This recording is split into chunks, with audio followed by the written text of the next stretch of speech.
¿Ahí lo pueden ver? Sí. Ok. Bueno, pues mi nombre es Yacet Ali Samuel de Alemán y yo les voy a hablar sobre lo que es escoliosis. Y bueno, para comenzar, pues tenemos que saber que pues obviamente la curvatura de la espalda pues normalmente la tenemos, o bueno, se ve al momento de presentarla, por ejemplo, en lo que están las imágenes, como una línea recta. Sin embargo, al momento de, bueno, la columna tiene sus curvaturas normales, sin embargo, sí se observa como una línea recta al mirarla posteriormente. Y cuando tenemos o sufrimos de escoliosis, esta curvatura va a ser anormal de lo que es la espina dorsal. Y este pues hueso que va bajando por toda la, o bueno, todas nuestras vértebras van haciendo ya sea una curvatura en forma de C o una curvatura en forma de S. Como podemos ver en la imagen, la primera imagen o la primera descripción tiene lo que es la forma de C y en la segunda tenemos lo que es la forma de S, que pues serían dos secciones de la columna que están anormalmente pues puestas.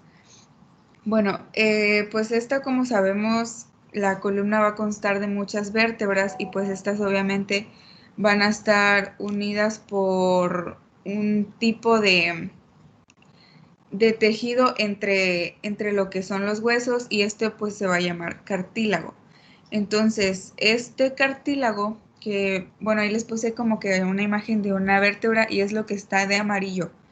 Eso es lo que nos va a dar el equilibrio que nosotros podemos tener o el soporte más bien para poder aguantar el peso y que pues obviamente esto nos ayude pues al momento de caminar, al momento de estirarnos, al momento de que crecemos cuando somos niños. Todo esto es lo que nos va a dar ese soporte, tanto las vértebras como el cartílago que está en medio de estas.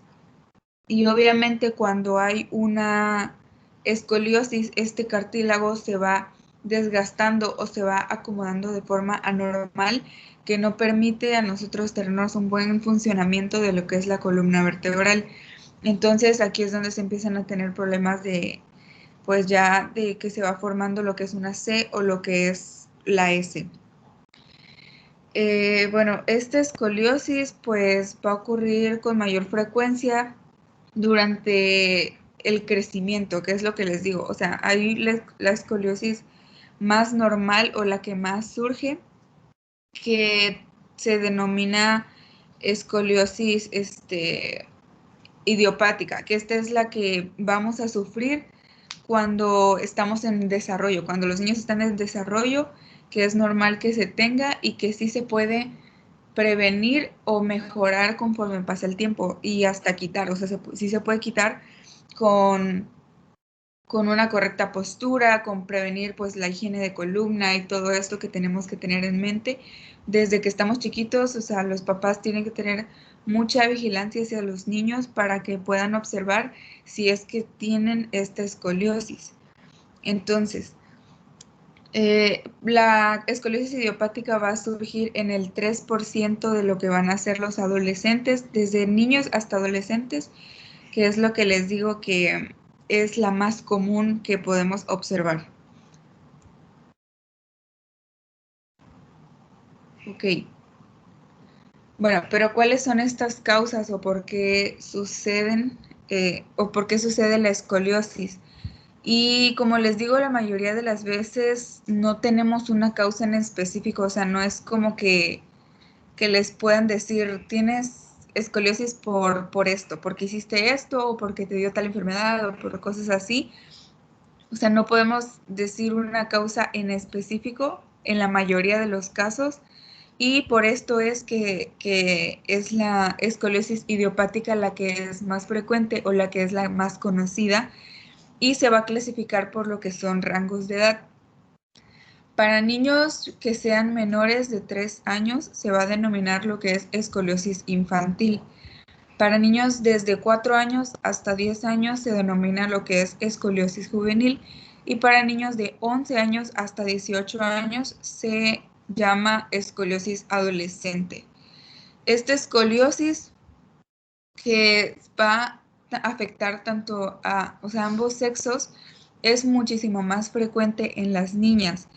Y pues obviamente no es como que sea solamente exclusivo para ellas, sino que hay personas que son muchísimo más propensas a padecerlo, y pues una de ellas son las niñas. Y cuando se tiende cuando tiende a surgir en el desarrollo del niño, si no se tiene una correcta vigilancia y un correcto cuidado, obviamente este va a empeorar durante un periodo, pues, de lo que es el rápido crecimiento del niño.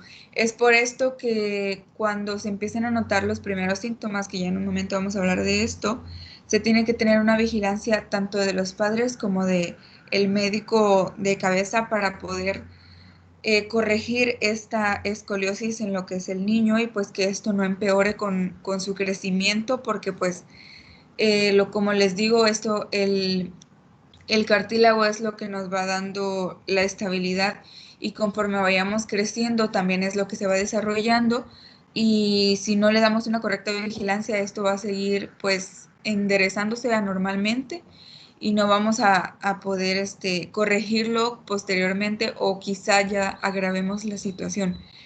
Entonces, así como existe la escoliosis idiopática, también tenemos dos tipos de escoliosis, que va a ser la escoliosis congénita, que esta va a ser cuando está presente en las vértebras y que sea al nacer.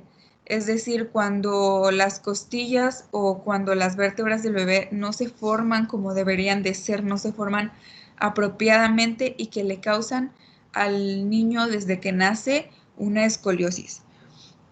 Esta no se corrige con el paso del tiempo como podría ser la idiopática, y tiene que llevar un proceso, pues ya sea un tratamiento correctivo con herramientas de apoyo o con cirugía, pero esto ya lo va a determinar el médico, que evalúe al bebé y que mida el grado de escoliosis que tenga. Bueno, por consiguiente, también tenemos lo que es la escoliosis neuromuscular, que pues va a ser cuando tenemos un problema que surge en lo que es el sistema nervioso, y que por lo tanto afecta a los músculos del cuerpo. Esta sí tiene síntomas un poco más específicos, que pueden ser lo que es la parálisis cerebral. No, perdón, consecuencias, no, o bueno, sí puede surgir por estas causas. Va a surgir ya sea por parálisis cerebral, por una distrofia muscular, por la espina bífida, que es un poco más común de que los niños que nacen con espina bífida sufran de escoliosis, y con lo que es la polio. Entonces, cuando tenemos una enfermedad o un padecimiento que causa,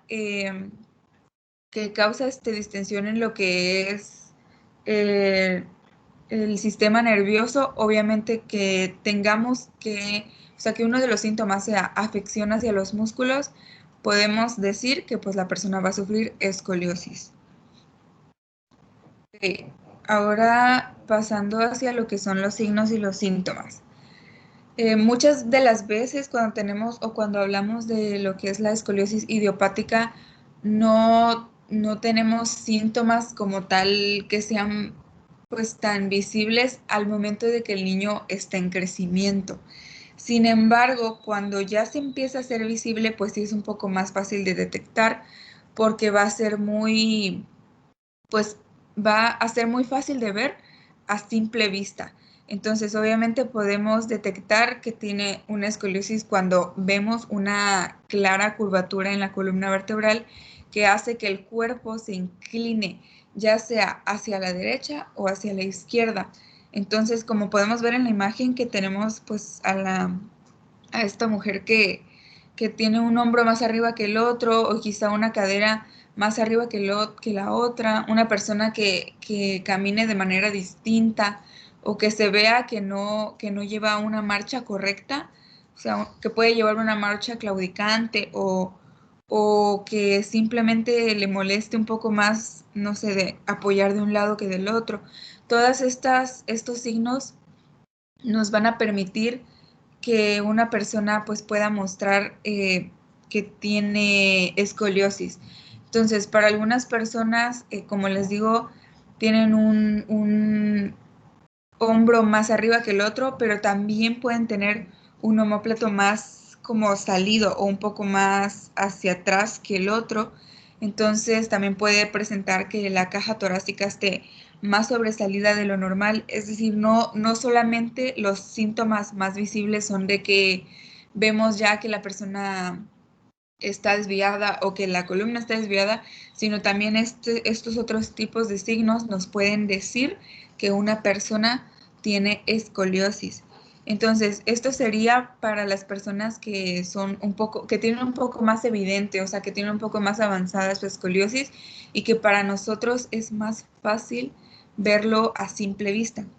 Pero también hay pacientes que no son tan visibles a simple vista, o sea que no solamente con nosotros observar podemos darnos cuenta que tiene escoliosis. Y para esto se utiliza lo que es pues la exploración física al momento de la atención médica. La persona, bueno, el médico va a palpar lo que es la columna y cada vértebra de lo que es el paciente y tiene que darse cuenta si está alineada o no y cuál es el grado de alineación. También tenemos lo que es disponemos de un cribado de escoliosis, que este ya va a ser un examen un poco más específico, que es la imagen que les muestro a la derecha, que aquí van a utilizar un escolímetro, si no mal recuerdo que se llama la herramienta, y aquí la persona lo que va a hacer es agacharse hacia adelante y se va a poner el escolímetro para saber cuál es el grado de escoliosis que tiene el paciente. Y ya aquí se puede dar más cuenta al momento de la exploración física, al momento de hacer esta posición de agacharse, el paciente va a mostrar signos de escoliosis que ya van a ser más evidentes que si estuviera de pie. Entonces, por ejemplo, aquí en la imagen, si vemos el paciente se va un poco más inclinado hacia la derecha. Entonces, aquí ya le da al doctor una vista de que sí sufre de escoliosis y pues ya con el escolímetro vamos a poder saber cuál es el grado de curvatura de la columna vertebral. Ok, entonces, ¿cómo podemos diagnosticar una escoliosis o cuál puede ser el diagnóstico al momento de hacer una exploración? Bueno, pues obviamente cuando se visita al médico desde que estamos chiquitos, que se supone que debemos de llevar un control médico pues de cada determinado tiempo, a como se indique, todos los pacientes niños son distintos, pero pues obviamente cuando se hace un control físico, un control médico correcto, se puede detectar tempranamente que un niño tiene leve escoliosis o escoliosis leve que no va a llegar, pues como ahí dice, al 20%, y ahí se puede tratar o el médico puede que no dé un tratamiento específico porque pues está en crecimiento. Entonces es normal que muchos niños lo sufran y que no tenga una causa en específico, o no quiere decir que se va a quedar así para siempre, sino va a ser correctivo conforme el niño vaya creciendo. Entonces, pues dado esto, por lo general no le va a producir ningún tipo de dolor, o sea, no es que nosotros podamos decir que ya sea un padecimiento que se va a quedar con él a lo largo de su vida. Y pues obviamente cuando llevamos a los niños al médico, Él va a explorar también, bueno, no necesariamente para pacientes pediátricos, sino también para pacientes ya adultos. Si tenemos un control, pues aquí el médico obviamente va a hacer exploración física, va a hacer lo que es la entrevista, que es ya muy común, que pregunta sobre los antecedentes médicos heredofamiliares, para saber si las personas que están en nuestro alrededor o biológicamente, tanto madre como el padre, sufrieron de escoliosis y si es para nosotros una causa de que nosotros lo padezcamos en concreto. Entonces, pues obviamente la escoliosis sí tiende a darse por familias, es algo que sí se hereda y es por esto que tenemos que tener muy en cuenta al momento de visitar al médico.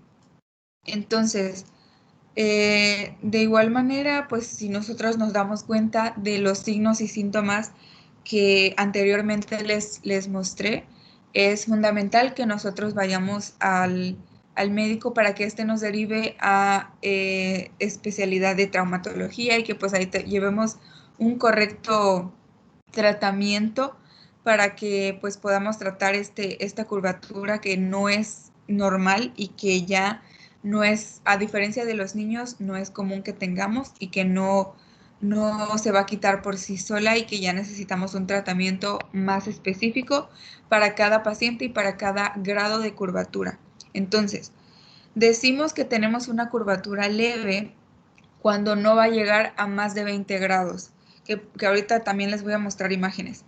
Entonces, no llega a más de 20 grados, perdón, va a ser una curvatura leve. Cuando nuestra curvatura es de 25 grados hasta 40 grados, vamos a decir que tenemos una curvatura moderada.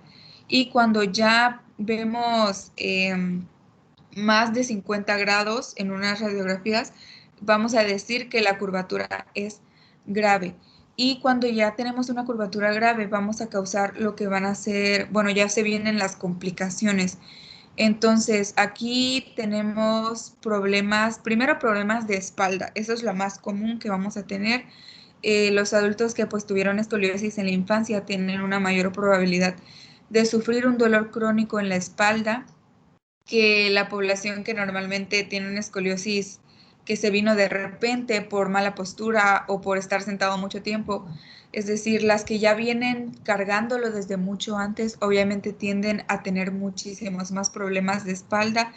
Pueden venir lo que son las neuropatías, pueden venir compresión de lo que es el tejido fibroso, que es el que les digo que el cartílago que está entre las vértebras, entre otras características que pueden surgir durante el periodo de tiempo, puesto que mientras más se pase sin corrección de la escoliosis, obviamente hay un mayor daño. También tenemos pues lo que es el daño cardíaco y pulmonar. Ya cuando tenemos una escoliosis grave, que ya pues obviamente es más de 50 grados de curvatura, la caja torácica puede que no esté en su, en su lugar correcto y por lo tanto va a presionar lo que van a hacer los pulmones y el corazón. Y esto obviamente va a dificultar lo que es la respiración normal y el bombeo normal del corazón y puede generar muchísimos daños a nivel cardíaco y pulmonar. Mientras más se comprima, obviamente mayor daño. Entonces, ya por último, pues no es como que una característica un poco más específica, pero pues también en el aspecto que es la consecuencia más visible, que pues obviamente cambia lo que van a ser nuestras estructuras óseas notoriamente, puede ser que la cadera mientras vaya más, o sea, obviamente si tenemos una cadera desviada, eso va a llegar hasta el pie, ya no vamos a apoyar correctamente, ya no vamos a caminar correctamente, vamos a tener lo que les digo, una marcha claudicante y esto obviamente nos va a generar que poco a poco nos vayamos desviando muchísimo más hacia un lado, que nuestra estructura ósea vaya cambiando sin que nosotros querramos hacerlo, puesto que nuestro cuerpo no está funcionando y no está haciendo una marcha correcta. Entonces, pues sí va a cambiar toda nuestra estructura ósea simplemente por el hecho de que una parte de nuestro cuerpo o una sección tenga una curvatura muchísimo más grave y pues ya se viene lo que van a hacer. También puede ser que las neuropatías, pues obviamente de los nervios nos van a causar parestesias, disestesias.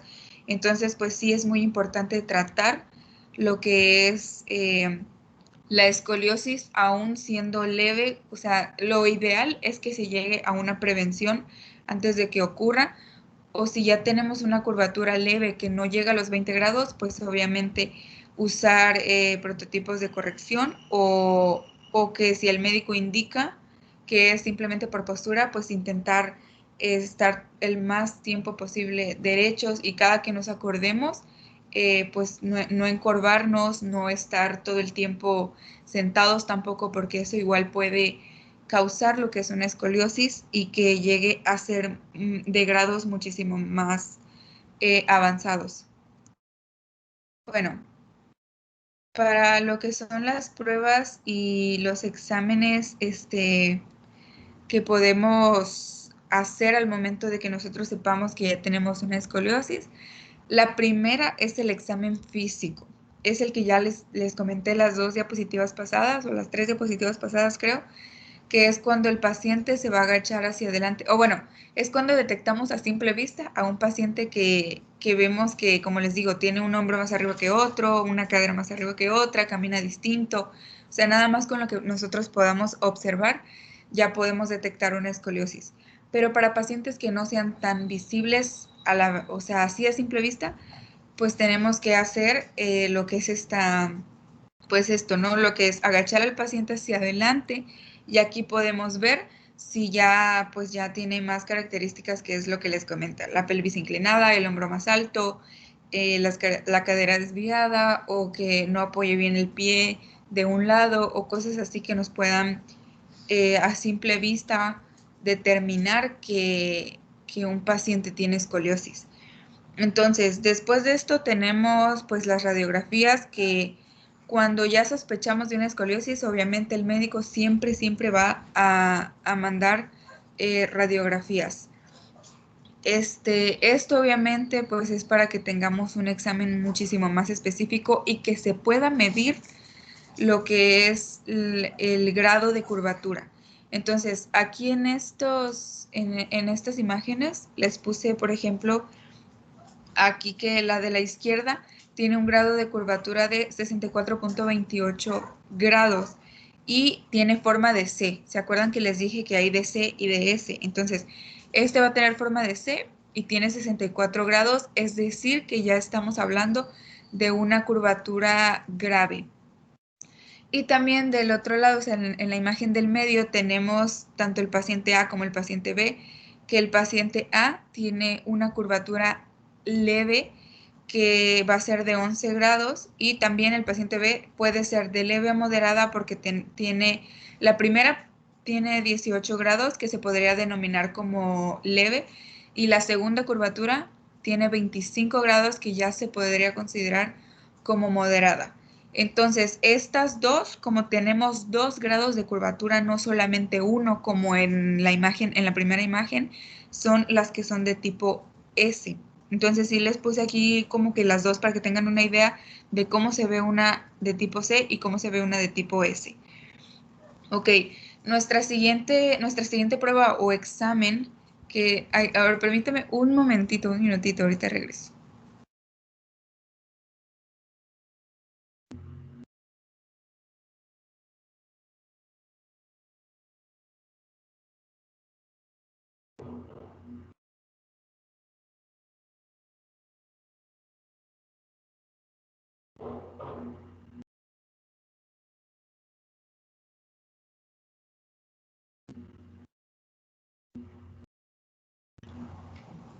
Ok, ya, gracias.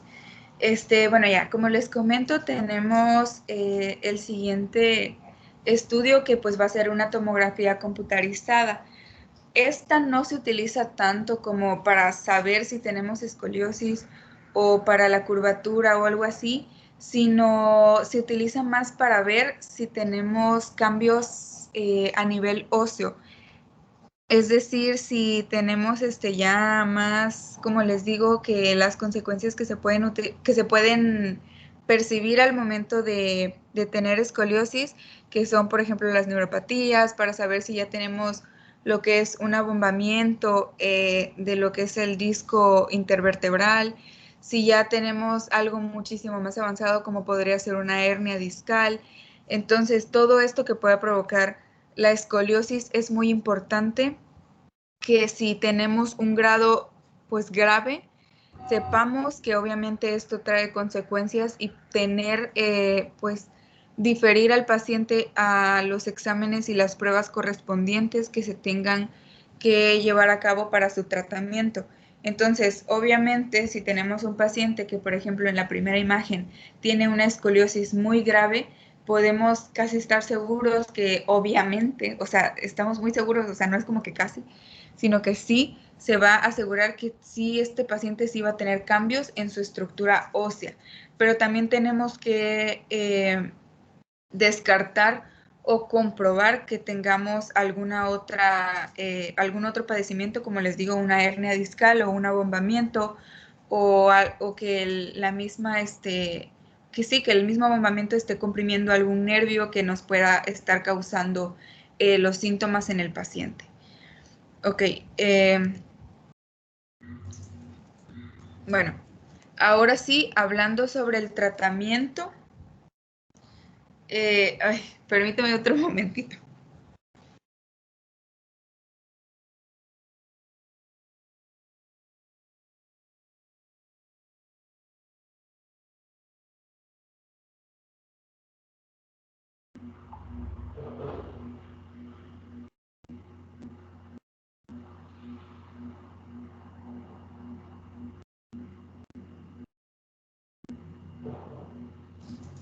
Ya, ahora sí, disculpen.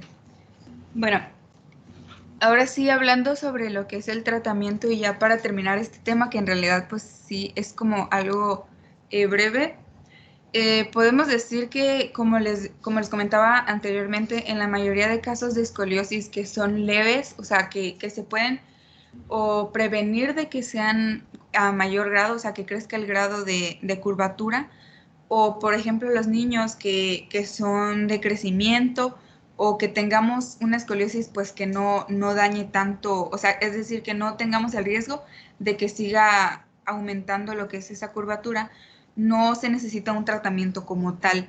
Entonces, como les digo, no hay una corrección como tal para esto, no hay un tratamiento específico que el médico pues refiera, sino que lo único que puede mandar es, por ejemplo, en la imagen de la derecha, tenemos lo que es, no sé si se denomina faja, pero es como, ay, es que olvidé su nombre justamente ahorita, pero es una herramienta pues que nos ayuda como a corregir y que no llegamos tanto a un corsé ortopédico, sino que simplemente es un poco más discreto y pues nos ayuda a que se mantenga firme lo que es la espalda, la columna, y de esta manera nos puede ayudar a que no aumente con el paso del tiempo e incluso a que se disminuya la escoliosis que se tiene la escoliosis leve que se tiene en ese momento.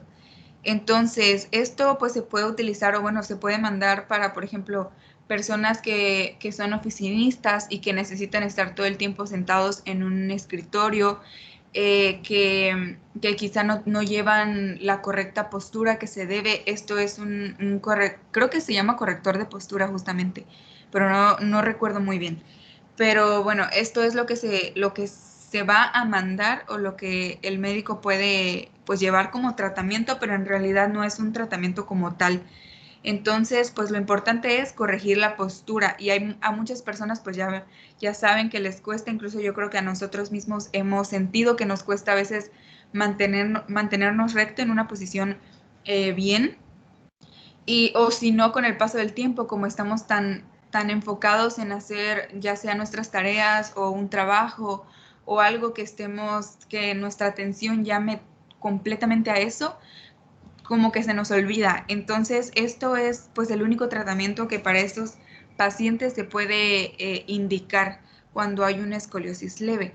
Ahora, cuando ya la escoliosis es un poco más grave, o más, o sí que la curvatura es un poco más, ya tiene un poco más de grado, ya es un poco más grave, el médico sí va a pedir o sí va a mandar como un tratamiento un corsé ortopédico y esto va a ser a las necesidades del paciente. Este corsé va a actuar como un dispositivo de sujeción y pues obviamente va a evitar que la columna se desvíe aún más, ya que es una estructura que está rígida y que no va a permitir que tenga mucha más curvatura de la que ya se tiene. Sin embargo, este corsé es muy importante identificar que no funciona para quienes tienen escoliosis congénita o neuromuscular, puesto que estas no son, pues no son escoliosis como la idiopática, que son correctivas, sino que como son la que causan, o sea, que son a consecuencia de algo, es decir, que tanto en el nacimiento se tuvo ya ese padecimiento, como lo que les digo del sistema, nervioso, que ya tenemos un padecimiento o una enfermedad que nos está causando esto. Entonces, obviamente necesitamos otro tipo de tratamiento o ya sea algo quirúrgico que corrija esta escoliosis. Entonces, en lo que es el corsé ortopédico, como les digo, existen varios tipos de corsé y esto pues va a decidir cuántas horas se llevan, lo va a decidir el médico, perdón, iba a decir el paciente, pero es el médico decide cuánto y obviamente este tiene que estar adaptado a lo que son las necesidades del paciente. Este va a actuar, como les digo, como sujeción y va a impedir que se mueva o que haga una curvatura mucho más grande de lo que ya se tiene. Y pues llevar un corsé ortopédico puede hacer que no sea necesario ir a lo que es una cirugía. Entonces, esto puede que sea correctivo y que durante el tiempo que se lleve se pueda enderezar lo que es la columna vertebral y no sea necesario ya llevar un tratamiento quirúrgico. Entonces, pues más que nada se va a mandar para mayores de 10 años, porque como les digo, a los niños no, casi no les mandan, o sea, no es como que lleven un tratamiento porque como están en periodo de crecimiento, no podemos decir que sufren una escoliosis que sea pues a causa de, o sea, es a causa de su crecimiento, perdón, y no podemos decir que sea un padecimiento que se tiene como a diferencia de un adulto, que pues se supone que ya no tenemos este crecimiento que nos puede decir si se va a quitar o no. Entonces, ok, ahora ya hablando sobre lo que es, ya por último, para acabar ahora sí la exposición, vamos a hablar sobre la cirugía. Cuando ya no tenemos otro tratamiento de elección o a muchas personas que ya se les aplicó lo que es el corsé y que no les funcionó o que necesitan una cirugía, pues ya que es el tratamiento de elección para ese paciente, bueno, se va a proceder a lo que es este tipo de cirugía que se llama fusión vertebral o fisión espinal. Durante esta operación, el cirujano lo que va a hacer es enderezar lo más que se pueda o lo máximo posible la columna para que tenga la forma que debe de tener desde que, pues, o sea, la forma correcta que debemos de haber tenido desde un inicio y la va a mantener en su sitio con lo que van a ser unas varillas metálicas y tornillos. De esto quise conseguir imágenes, pero pues no encontré.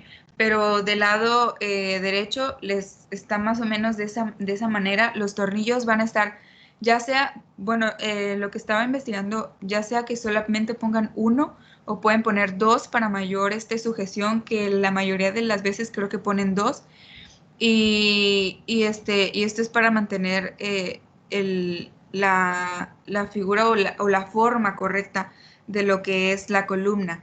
Entonces, luego de que ya se fijó con estas varillas metálicas y con estos tornillos, el cirujano va a colocar lo que va a ser un injerto óseo para poder unir o para que se pueda fusionar, porque por esto es que se llama fusión vertebral. Entonces, para que se puedan fusionar entre sí las vértebras es que se coloca este injerto óseo entre cada vértebra, para que tenga una estabilidad mucho más firme, para que no estemos como que con el miedo de que, o con el riesgo de que el paciente pueda volver a tener una curvatura aún con la cirugía. Entonces, por esto es que se asegura muy bien que la forma de la columna se quede en su lugar. Entonces, esto pues ya así, esta curvatura de la columna pues ya no empeora y ya se corrige con el paso del tiempo. Entonces, la mayoría de los tratamientos que estuve leyendo dicen que aproximadamente es un año el que se da para que se enderece correctamente, o sea, para que ya se pueda decir que están correctamente unidas las vértebras y que ya no son necesarias las varillas. Sin embargo, estuve también checando que las varillas no en muchos casos las retiran porque a pesar de que ya hay una corrección de la columna vertebral, una sirve como pues medida de sujeción para posteriores casos de escoliosis de la persona, porque pues si ya tenemos pues escoliosis puede que se vuelva a padecer. Entonces, pues se dejan ahí para que tenga ese tipo de sujeción y que ya no vuelva a surgir la curvatura, o también porque ya no es tan necesario retirarlas y que se exponga el paciente a una segunda cirugía, porque pues obviamente para quitarlo, para retirarlo se tiene que volver a hacer lo que es la cirugía. Entonces, para que no se tenga eso, para que no se prevea eso en el paciente, no es necesario volver a operar para extraerlas. Entonces, pues ya se quedan con el paciente la mayoría, en la mayoría de los casos para que tenga ese soporte y que pues no, o sea, no volver a intervenirlo. Entonces, pues ya lo único que pues queda aquí, o bueno, de comentar, es que pues, bueno, yo en el artículo que estaba leyendo, es que se están haciendo ya varios exámenes médicos para que se detecte una escoliosis de manera temprana. Entonces, lo ideal yo creo que sería, pues desde chiquitos, desde que estamos niños, ir pues periódicamente al médico y tener pues un control médico correcto para que podamos prevenir todo tipo de enfermedades y con ellas pues el padecimiento de lo que es la escoliosis. Y también que los padres pues estén muy pendientes de sus hijos, de si los ven caminar de una forma extraña o que si ven que no apoyan el pie correctamente o que quizá no padecen escoliosis pero tengan alguna otra anormalidad en el cuerpo, como ya ven que luego, o sea, hay personas que tienen una pierna más larga que la otra y no necesariamente es por una escoliosis, sino porque ya pues eso es algo congénito, es algo con lo que nacieron, pero el hecho de no caminar de manera correcta también puede hacer que sea una causa para tener escoliosis. Entonces, no necesariamente por la mala postura y no necesariamente por haber nacido así o por lo que les digo, la causa neuromuscular, no es necesariamente por eso, sino que también otras enfermedades u otros padecimientos óseos nos pueden generar lo que es una escoliosis. Entonces, pues ya yo creo que esto sería todo por mi parte. Muchas gracias por su atención. Muchas gracias, muy amable. Las varillas que se ponen en las escoliosis se llaman varillas de Harrington. El doctor Duque fue uno de los pioneros en la Ciudad de México de operar hace muchos años con varillas. Inició primero poniendo un corsé en la cual trató de corregir la escoliosis en, el, en la infancia, pero llegó a la conclusión de que el corsé no era útil y además muy incómodo, muy pesado y muy agresivo para el niño. Entonces, lo primero que hicieron fue inventar las famosas varillas de Harrington. El doctor Duque colocó también unas varillas que llevan el nombre de él, el nombre de varillas del doctor Duque. Son unas varillas delgadas que se ponen en ambos lados, nunca se ponen en un solo lugar, o sea, de un lado, es bilateral para que tengan un buen sostén. Los tornillos penetran en el cuerpo vertebral de la columna y entonces se va fijando de tal manera para que así tenga una buena fijación. En algunas otras ocasiones se ponen con ganchos en la cual se pone una hacia arriba y otra hacia abajo, pues, de tal manera que haga la separación de los cuerpos vertebrales y se pueda ir corrigiendo la escoliosis. Siempre, casi siempre, las varillas de Harrington son en postura definitiva. En algunas ocasiones o a veces lo que hacen es que lo tratan de operar en el crecimiento para poder corregir, dada la circunstancia que el niño todavía está en evolución, está creciendo, está teniendo cambios morfológicos en el cuerpo vertebral, en todo lo que es su columna, sus curvaturas, buscando la neutralidad de la posición de la columna, que no se vaya ni a la derecha ni se vaya a la izquierda, sino que quede neutro. Acuérdense que viéndolo de AP o PA, siempre la curvatura va a ser, no debe existir ninguna curvatura en la columna. Las únicas curvaturas que deben de existir es cuando la tenemos en la posición lateral, que vamos a tener la curvatura cervical, la dorsal, la lumbar y la sacra. Vamos a tener una lordosis normal cervical, una gifosis dorsal y una lordosis lumbar y una gifosis sacra, en la cual termina con el coxis yéndose hacia adentro, en el inicio de una posición lordótica.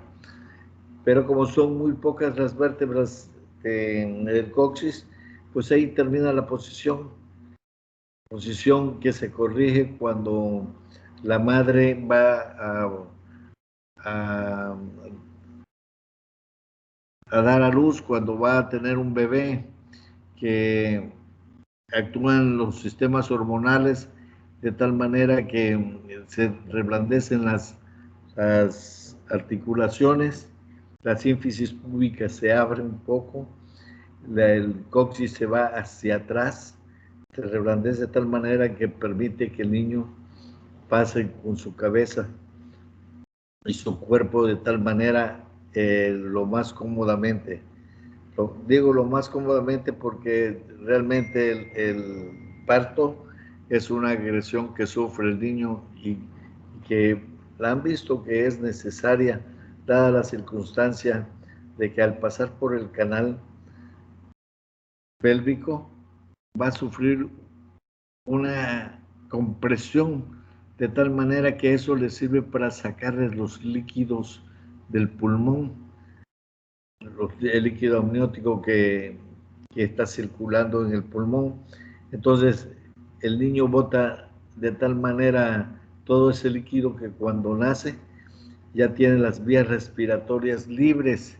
Entonces hace su primera inspiración, pero ya los pulmones ya están libres de líquidos dada a la expresión, a la compresión que realiza el canal pélvico. Entonces tiene su función. El organismo está hecho de tal manera que Dios lo hizo perfectamente, previniendo todos los detalles. Imagínense un niño que naciera con los pulmones llenos de líquido, tendría que vomitar primero el líquido y todo. Si para hacer la primera inspiración a veces hay que estimularlos, ya ahorita ya no se da la famosa nalgadita que se daba en mis años mozos, y ahora se trata de estimular con presión en el pecho, en el esternón, o ver de qué manera se hace realiza el niño la inspiración, pero ya sin agresiones del niño, porque se supone que no se le debe de agredir, y menos en la salida del canal pélvico o en su inicio de la vida. En fin, hay muchas teorías psicológicas al respecto que no nos vamos a meter a ver ahora. Muy bien. Son las 8:15, tenemos hasta las 9. No sé si quieran ver el próximo tema o lo vemos el viernes. El próximo tema tengo aquí contemplado que es pies planos. ¿A quién le toca? Sí, doctor, a mí. Carla. Y sí, igual con el pie cabo me tocó. Bueno, ¿lo quieres dar de una vez? Son 8:16, ¿te alcanza el tiempo? Yo, pues son 30 diapositivas, no sé. Como veas, si quieres de una vez lo vemos. Sí, está bien. Bueno, adelante. Ahorita presento. Ándale, Carlita.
En un momento del proyecto, doctor, lo que pasa es que no me cargan las diapositivas y ya pedí ayuda que me ayuden a proyectar.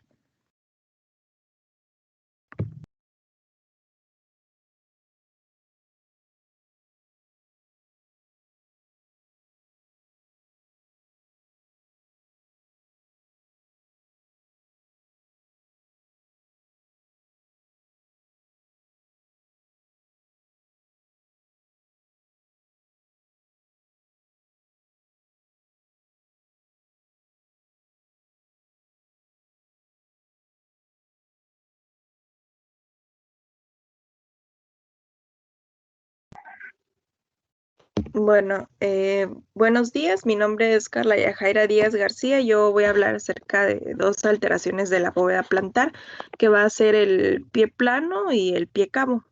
Siguiente, por favor. Bueno, primero vamos a hablar un poco acerca de las mediciones como tal del pie normal. Nos dice que el pie normal es aquel en el cual el fotopodograma, en cuanto a la imagen podemos observar, el fotopodograma AA va a ser igual a las líneas que son 2BB. También nos habla acerca del ángulo de Moreau Costa Bartani, que es el que nos mencionaba ayer el doctor.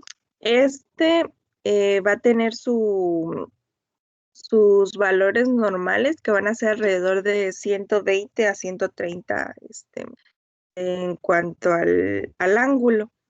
Nos menciona que este ángulo de Costa-Bartani en realidad se va a definir como con dos ángulos. Va a tener un ángulo interno y uno externo. La finalidad de esto va a ser determinar la configuración de la bóveda plantar a través de la altura de los arcos, tanto interno como externo. El primero se va a obtener trazando una línea que se dirige desde el polo inferior del sesamoideo interno hasta el punto más bajo de la cabeza del astrágalo. De este mismo punto se va a trazar otra línea hasta el punto más bajo de la tuberosidad posterior. Aquí, de la tuberosidad posterior del calcáneo.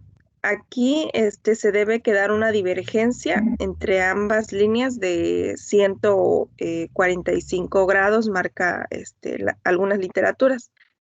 Nos menciona que en el pie cabo este ángulo de Costa-Bartani va a estar disminuido y en el pie plano va a estar aumentado. Aquí lo podemos observar en la imagen de un lado. También nos habla acerca del ángulo astragalocalcáneo o también llamado ángulo de Kitt. Este va a tener sus valores normales alrededor de 15 a 20 grados en las proyecciones radiográficas, tanto lateral como dorsoplantar. Igual la podemos observar ahí mismo en la imagen de al ladito. Bueno, nos habla acerca también de los arcos longitudinales del pie, que van a ir decreciendo progresivamente en cuanto a los radios. Los podemos observar, el primero, el segundo, tercero, van a ir decreciendo hasta llegar hasta el grado de 5 grados. Siguiente, por favor.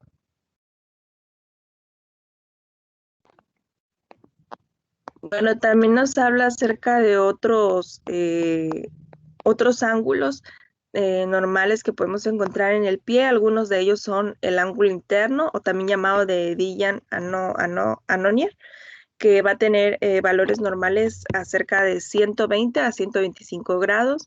El ángulo externo, que tiene un valor normal de 150 grados. El ángulo astragalocalcáneo, que tiene un valor de 35 grados. El ángulo de Gibbs, que ese lo podemos observar igual en la imagen de al lado, que tiene alrededor de 145 grados y nos dice que cuando es menor de 130, podemos decir que puede ser un paciente que tenga posible pie cabo.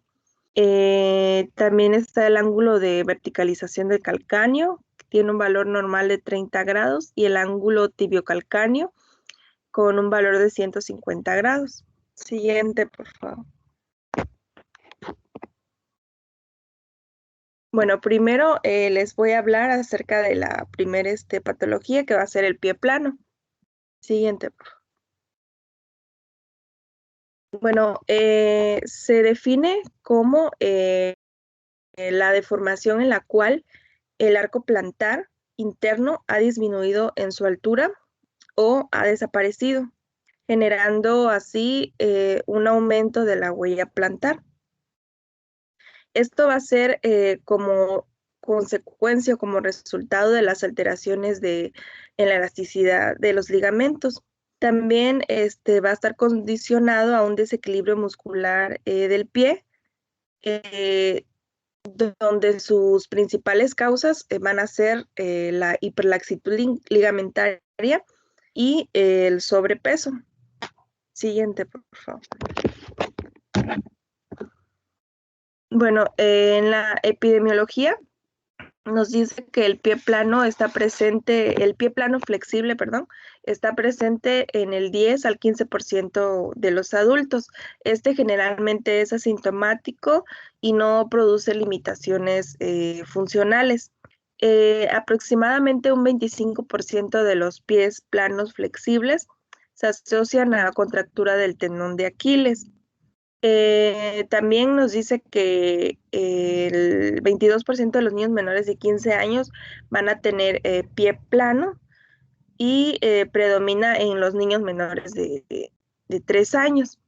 La prevalencia de pie plano flexible, tanto en niñas como niños, de 2 a 6 años varía del 21 al 57%.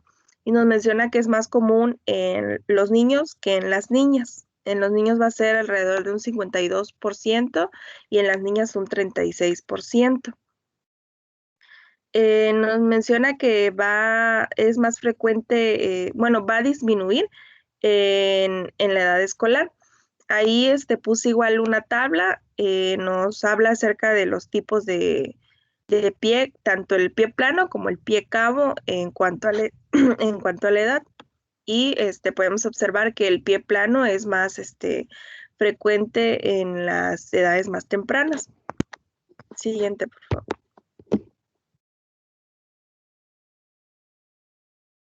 Bueno, aquí les puse una imagen porque la literatura habla de estos temas, tanto de valgo como varo, para diferenciar más que nada los conceptos. Valgo nos menciona que es cuando la desviación se da hacia afuera y varo, la desviación va a estar hacia adentro. Siguiente, por favor. Bueno, tiene una clasificación, la cual nos menciona que se divide en 3 grupos, que va a ser el pie plano. Por favor, permíteme. Sí. Regrésate a la diapositiva anterior. Esa.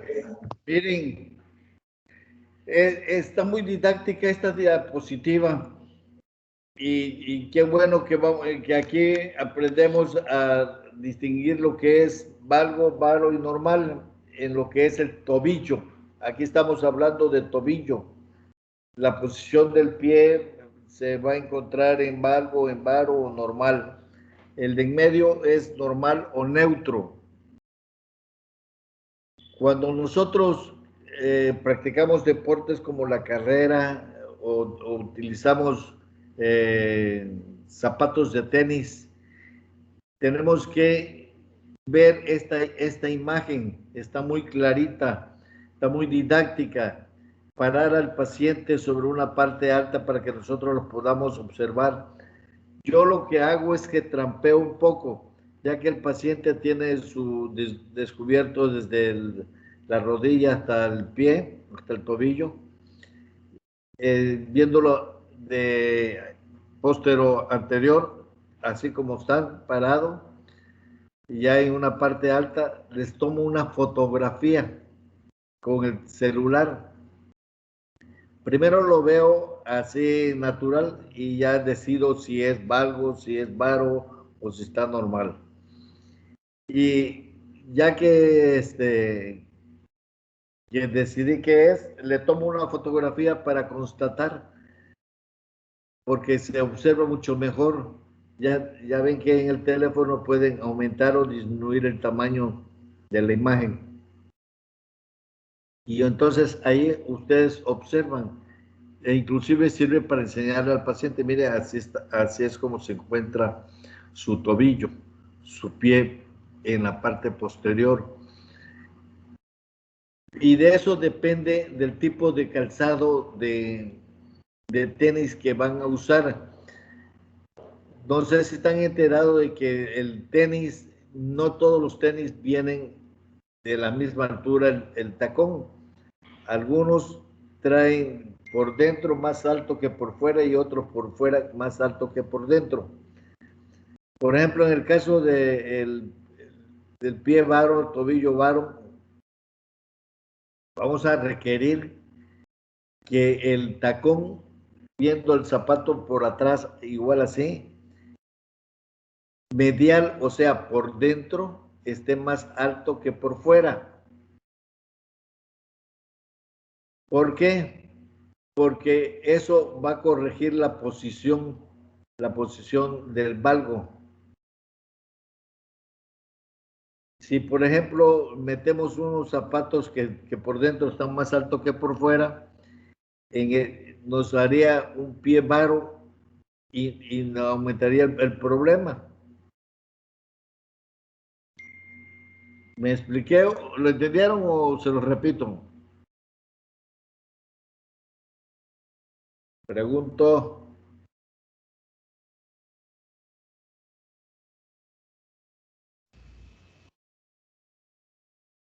¿Lo puede repetir? Bueno, que cuando hacemos la exploración del tobillo, vemos al paciente por la parte posterior. El tobillo lo vamos a ver así como están viendo las imágenes de la filmina.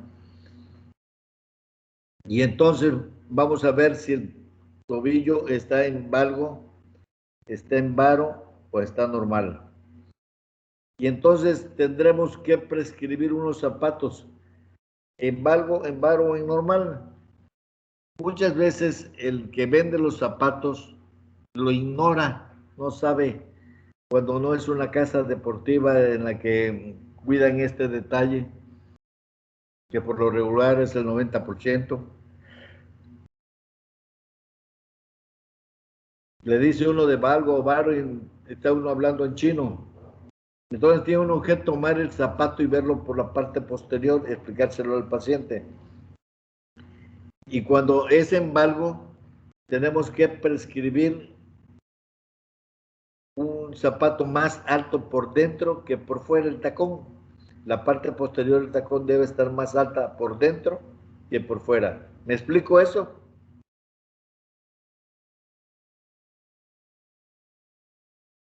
Necesito saber si me expliqué bien, si no, para ver de qué manera se lo explico para que lo entendamos bien, para que ustedes aprendan a prescribir unos zapatos de tenis en forma adecuada.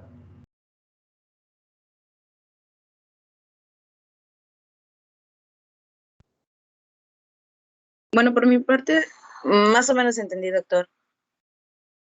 En el valgo, por ejemplo, ¿dónde debe estar más alto el zapato, el tacón del zapato de tenis? A ver, Daisy. En la parte de atrás. En la parte de atrás del tacón debe estar más alto por dentro o por fuera. Si tú pones los dos zapatos juntos, va a tener la mitad de adentro y la mitad de afuera. ¿Me explico? Sí. La mitad de adentro tiene que ser más alta que la mitad de afuera para que corrija la posición.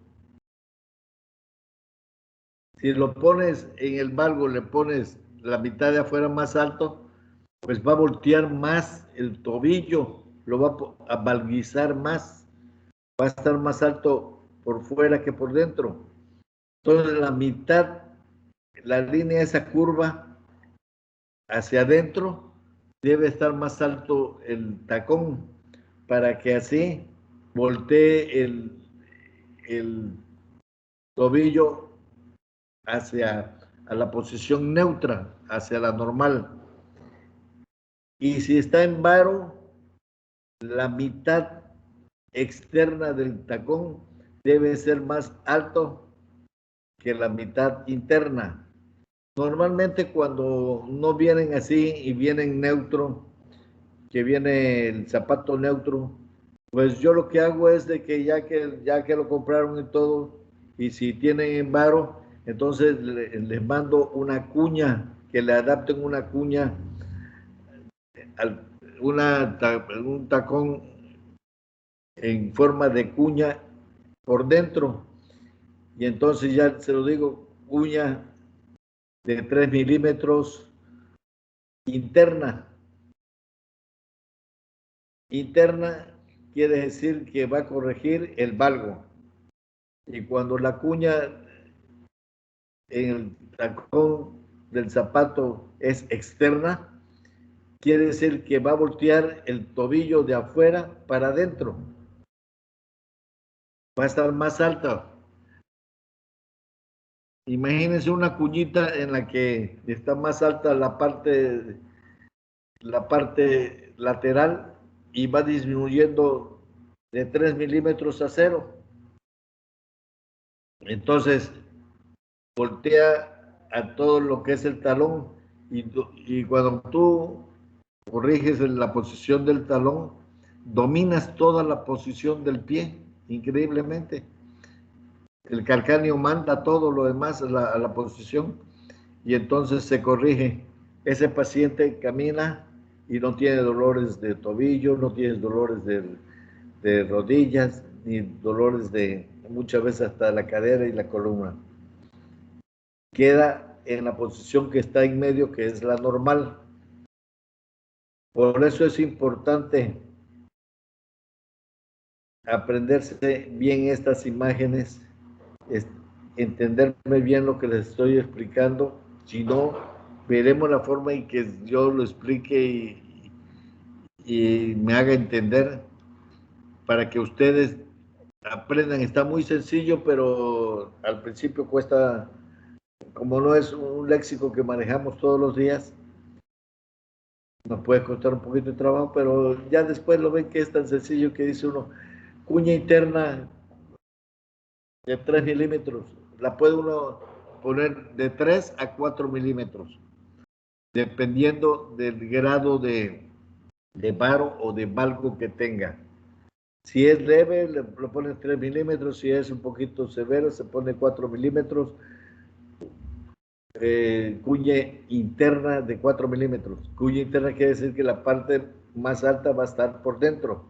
Cuña externa quiere decir que la parte más alta de la cuña va a estar por fuera. Ya el zapatero ya lo sabe, por ejemplo, eso se manda a arreglar con el zapatero de la Rosita que está en la 31, ahí por donde está Ortopedia del Sureste, por donde está Computación del Golfo. El güero es el que me arregla los zapatos ortopédicos de los niños, les hace las adaptaciones de ponerle su virón, su cuña y su arco longitudinal cuando lo ameritan, o en su defecto en Ortopedia del Sureste. Me expliqué bien lo que es varo, valgo, normal y cuña interna y externa.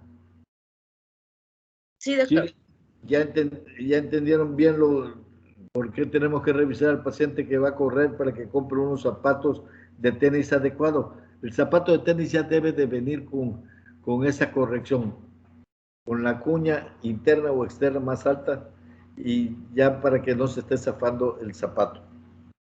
Muy bien, continúa. Sí, doctor. Gracias. Bueno, vamos a hablar acerca de la clasificación del pie plano.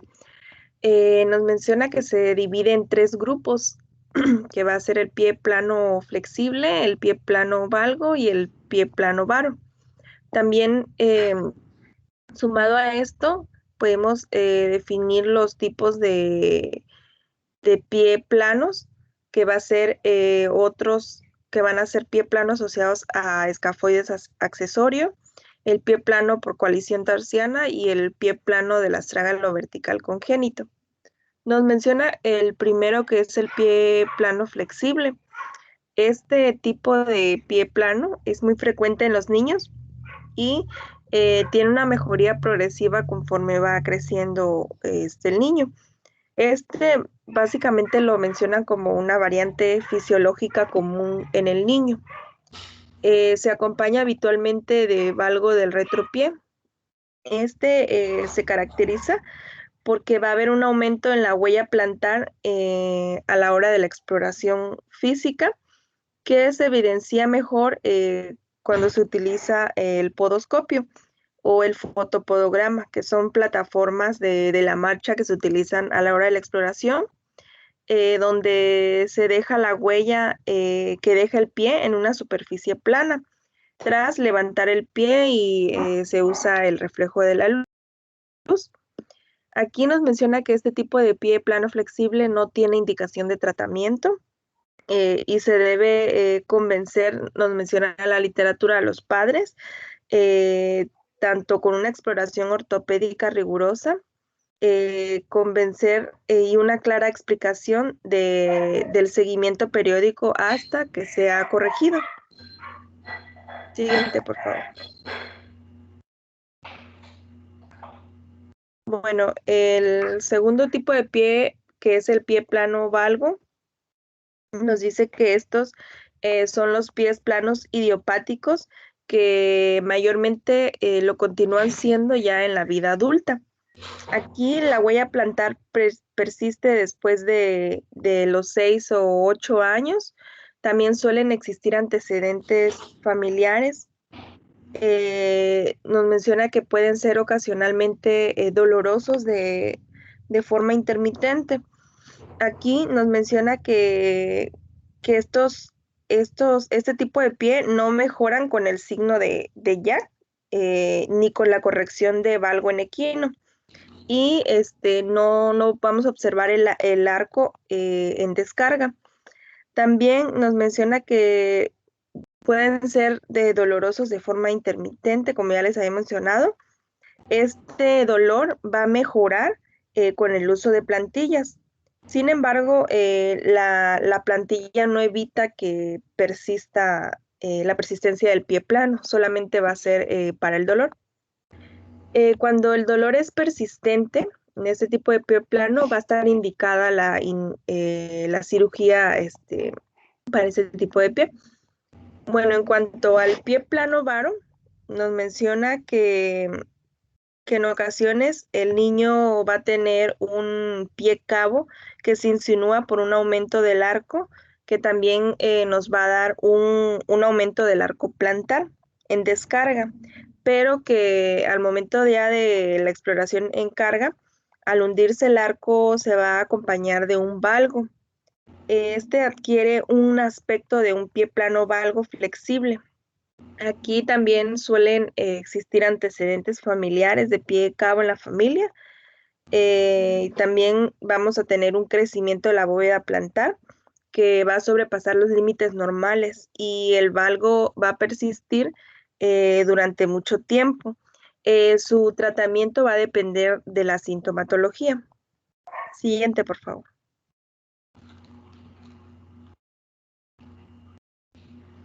Bueno, otro tipo de pie plano es el asociado a escafoides accesorio. Nos menciona que el escafoides tarsiano es un hueso supernumerario que se localiza en la parte interna del pie, a un par de centímetros distal e inferior al malleolo tibial, en la zona interna del escafoides. Aquí va a aparecer un centro de osificación secundario que va a persistir separando el resto del escafoides y unido a con tejido fibroso alrededor del 2% de la población adulta. Este osículo supernumerario se va a denominar os escafoideo o también escafoides accesorio. Ocasionalmente se va a fundir con el resto de los huesos, formando un escafoides con un extremo interno que va a estar anormalmente prominente e incurvado. Y esto va a ser el denominado escafoides corneado o cornudo. Nos menciona que va a tener una inserción anómala del tendón tibial posterior y van a ser por fracturas que no se van a visualizar radiológicamente en la unión de los dos huesos. Aquí nos menciona que las causas de dolor se van a deber a la sobrecarga, a la marcha prolongada y también al roce de los zapatos. Su tratamiento inicial de este tipo de pie es conservador. Siguiente, por favor. Bueno, el otro tipo de pie plano es el pie plano por coalición. Nos menciona que también se llama pie plano por barra ósea o pie plano hepástico peroneal. Puede ser un pie rigurosamente normal en la infancia con un plano moderado, aunque en la exploración podemos encontrar una leve limitación de la movilidad subastragalina. También en las etapas, preadolescentes y adolescentes, podemos encontrar con el aumento de peso y actividad, podemos encontrar que se puede hacer doloroso de forma intermitente, acompañado de una contractura hepástica de los peroneos y una limitación de la movilidad, que en etapas tempranas se puede corregir si se explora con una anestesia general o también con infiltración de anestesia local. Nos menciona que la espasticidad muscular es más importante, es mucho más importante que la propia fusión ósea en proceso. También nos dice que se pueden encontrar el calcáneo en etapas preadolescentes, el calcáneo tipo trompa de oso hormiguero, que es la imagen de al lado, o también en barras calcaneoscafoideas, igual está la imagen de al lado. Y en la siguiente imagen nos menciona la espasticidad muscular que se puede presentar en estos pacientes.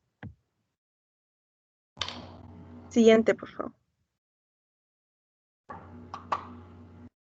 Bueno, el otro tipo de pie plano es el pie plano del astrágalo vertical congénito. Este también se le conoce con el nombre de pie plano convexo o pie en mecedora. Esta es una patología, nos menciona que es muy rara, donde el pie aparece desde el nacimiento con una clara deformidad en talo, valgo y abducto.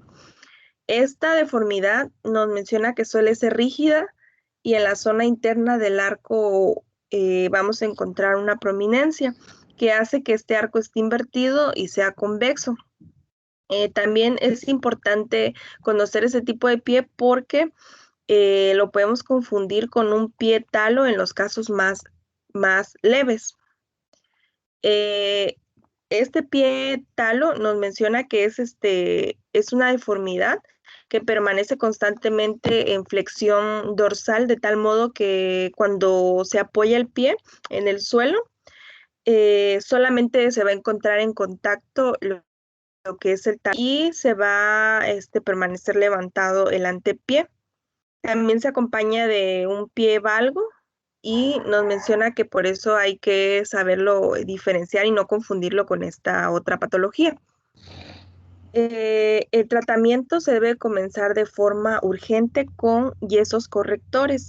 Lo que van a hacer los yesos correctores va a ser intentar hacer una reposición del astrágalo en el lugar adecuado, pero nos menciona que con frecuencia este tipo de pie es un pie problemático que termina en varios procedimientos quirúrgicos. Siguiente, por favor.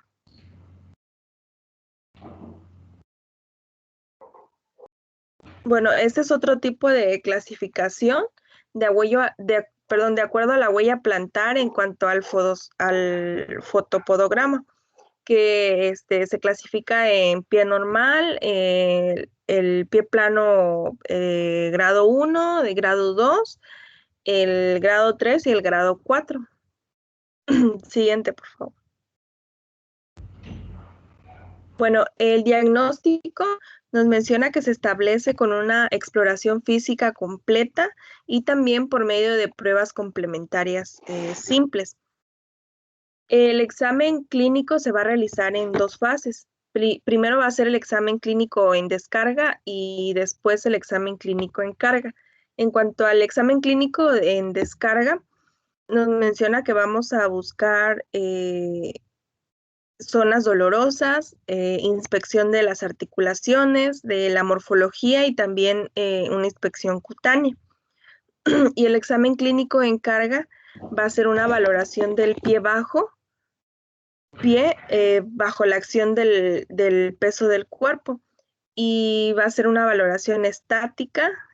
También vamos a valorar la flexibilidad del arco Vamos a valorar al paciente apoyado en las puntas de los pies, que va a aumentar la bóveda plantar, y vamos a valorar la marcha. Siguiente, por favor.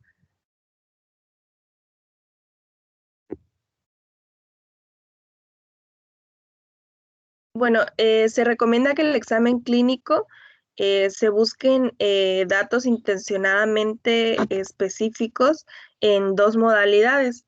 Primero, en examen de la planta del pie, primero sin apoyo, en el cual vamos a buscar zonas o puntos dolorosos tanto en la planta del pie como en el tobillo. También vamos a inspeccionar las articulaciones. Aquí, ¿qué nos va a importar? Lo que es la limitación al movimiento del pie y también el tobillo, generando el paciente sin apoyo. En la inspección morfológica vamos a buscar ya sea deformidades simétricas o asimétricas, y en la inspección cutánea si hay presencia ya sea de hiperkeratosis, callos, como callos o juanetes. También nos menciona que es un resultado de sobreapoyo que condiciona un trastorno al estar de pie y en la marcha. La segunda modalidad va a ser el examen de la planta del pie con apoyo o bipedestación. Aquí se va a evaluar la estática, que aquí más que nada va a ser la evaluación de la deformidad, ya sea si hay un aplanamiento del arco longitudinal plantar, si hay prominencias óseas, o también la posición del talón ya sea en valgo o en varo. Otra valoración va a ser la flexibilidad del arco, la valoración del paciente apoyado en las puntas de los pies.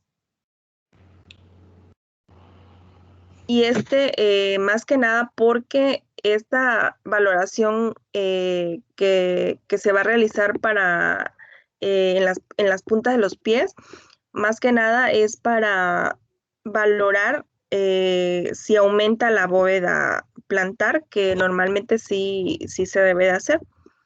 Y por último, la valoración de la marcha, y vamos a identificar la presencia de zonas dolorosas o también si hay dificultad para la deambulación. Siguiente, por favor. Bueno, también nos menciona que existen pruebas donde se valora la flexibilidad del pie y del tobillo, como lo son la prueba de Jack, que esta es la que valora la flexibilidad del pie y la integridad ligamentaria.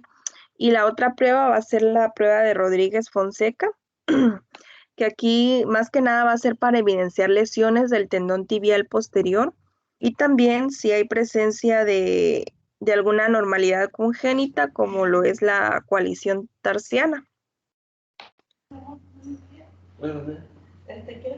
Siguiente, por favor.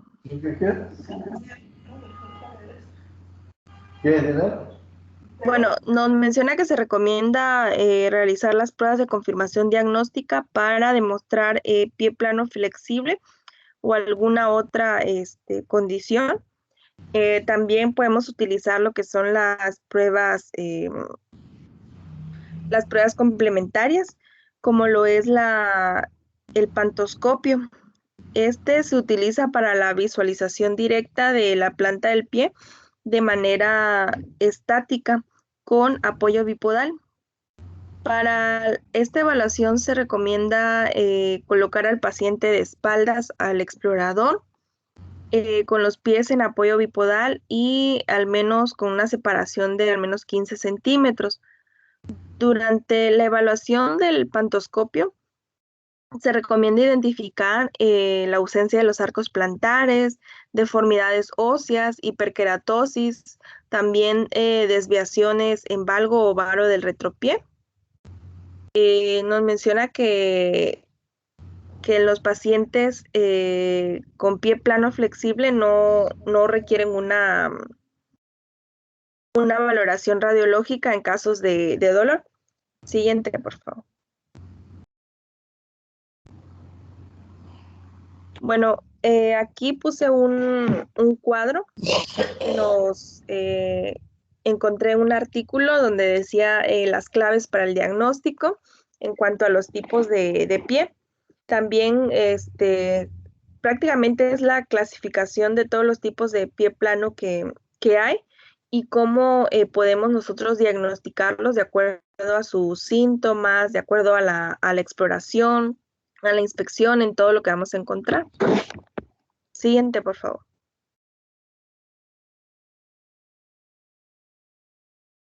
Bueno, el tratamiento nos menciona que los pacientes asintomáticos no requieren manejo. También nos habla acerca de ya cuando ya los pacientes ya presentan síntomas como el dolor o limitación para la movilidad, podemos utilizar otros tipos de tratamiento como lo son el uso de tenis con soporte del arco y talón, que estos nos ayudan a disminuir el cansancio o dolor asociado con el pie plano flexible. Los pacientes que tienen tendón de Aquiles corto, se recomienda periodos de ejercicio de estiramiento, así como fisioterapia. Aquí puse unas imágenes acerca de los ejercicios que se pueden realizar de estiramiento que nos ayudan en estos pacientes. Nos menciona que cuando el tratamiento, este tipo de tratamientos no, no mejoran la sintomatología del paciente, ya se realiza lo que es la elongación del tendón de Aquiles. Siguiente, por favor.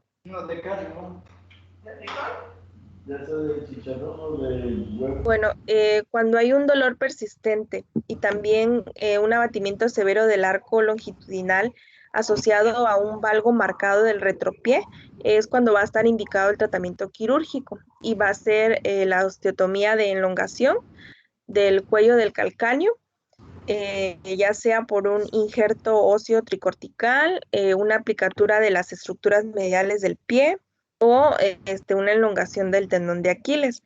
Lo que va a hacer es, bueno, podemos también utilizar un deslizamiento medial del calcáneo. También podemos utilizar grapas o espaciadores subastragalinas. Siguiente, por favor.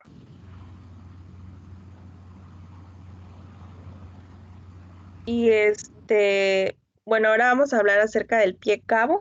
A ver, ¿me permites? Nos quedan Sí. 3 minutos nada más y vamos a dejar inconcluso el pie cabo. Yo diría que dejáramos el pie cabo para la próxima clase. Sí, doctor, está bien. Para que así lo des completo y todo.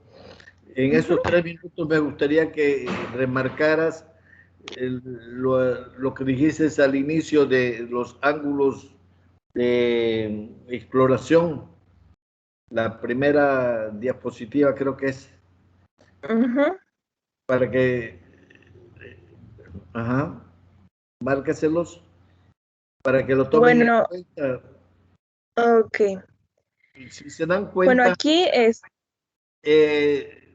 del ángulo que tenga el pie, se supone que va a ser lo que nos va a dar la pauta para diagnosticar si es cabo, si es plano o si es un pie normal. El pie normal, aquel en cuya imagen tiene la imagen de la huella plantar ahí, debe tener 18 milímetros de altura. El ángulo de Costa Bartani, la altura, o sea, donde está el vértice del triángulo, donde está la articulación astrágalo calcánea, donde está la articulación astrágalo escafoidea. Si se dan cuenta, ahí está el vértice del triángulo. ¿Sí me explico? ¿Sí lo están viendo?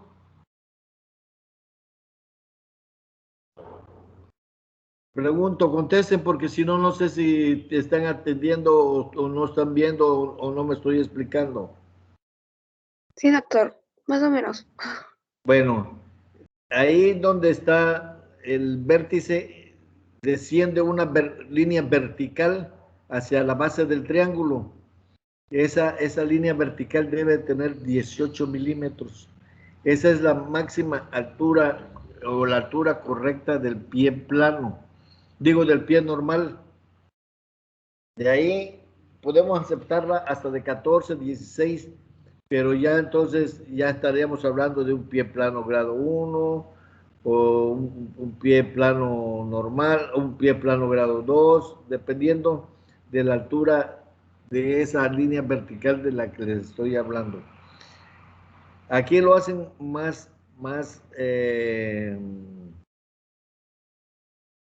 rusticón, vamos a decirle. Nos estamos yendo a que el ángulo lo maneja que el normal va a ser de 120 a 130 grados y de ahí lo vamos a ir bajando.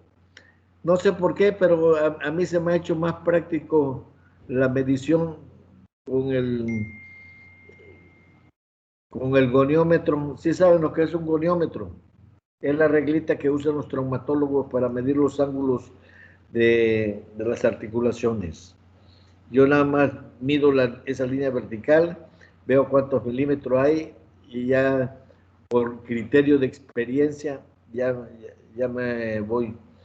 Cuando ya tiene más de 18 milímetros, ya es un pie cabo. Ya el arco longitudinal del pie está muy alto.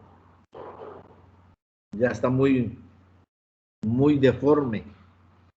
Por eso le dije a Carlita que me hiciera el favor de iniciar el pie cabo la próxima vez, para que así no nos quedemos a media y después nos recordemos lo que dijo hoy y después inicie otra parte. El pie cabo es importante diagnosticarlo porque suele ser doloroso al caminar con zapatos bajos.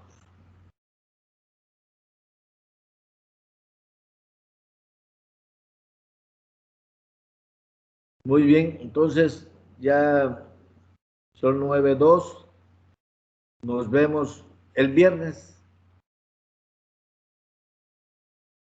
Hasta el viernes nos toca, ¿no? Sí, doctor. Muy Sí, bien. doctor. Entonces, cuídense, estudien. Hasta pronto. Hasta luego, Saludos. doctor, que tenga buen Gracias. Gracias, doctor. Gracias. Hasta luego. Gracias.